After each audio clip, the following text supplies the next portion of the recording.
ଯେତେବେଳେ କେନ୍ଦ୍ର ବଜେଟ୍ ଉପସ୍ଥାପିତ ହୋଇସାରିଛି ଅନେକ ଲୋକଙ୍କର ଯେହେତୁ ଓଡ଼ିଶା ଲୋକଙ୍କର ଗୋଟେ ବଡ଼ ଆଶା ଥିଲା ଆମକୁ କ'ଣ ମିଳିବ କ'ଣ ନାହିଁ ସେମିତି ହିସାବ ଥିଲା କିନ୍ତୁ ପ୍ରକୃତରେ ବାସ୍ତବରେ ଓଡ଼ିଶାକୁ କ'ଣ ବଜେଟ୍ ଲାଭବାନ ହେବ ବିଶେଷ କରି ଗରିବ ଆଉ ମଧ୍ୟବିତ୍ତ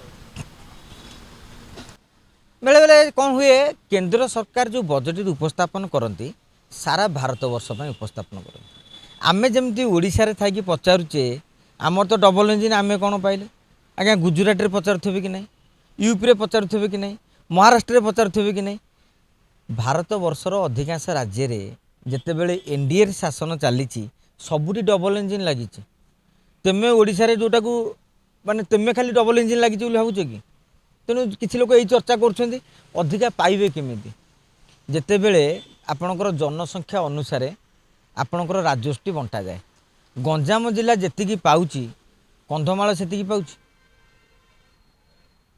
कहीं ना तार कारण हूँ गंजामटा बहुत बड़ देवगढ़टा कौन से पाइब देवगढ़ गोटे निर्वाचन मंडली गोटे कन्स्टिट्यूएंसी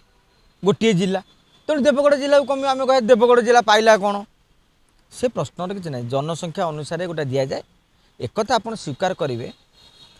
पूर्वर आम केंद्र सरकार बजेट देखीचु ए केंद्र सरकार बजेट देखी आस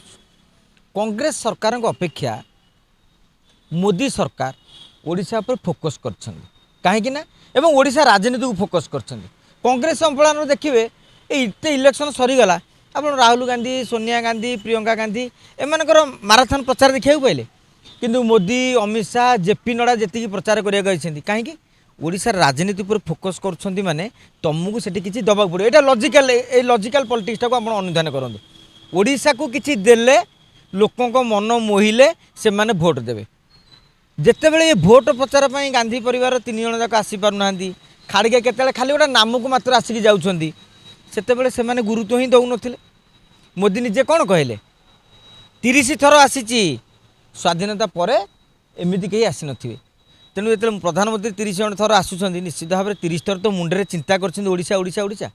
एवं बिहार निर्वाचन आसी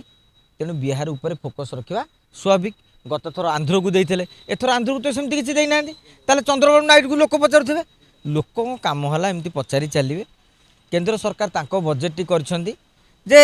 समस्त को सुहाइला भाया एवं जेहेतु रेल क्षेत्र में यहाँ मानवे विगत वर्ष मानक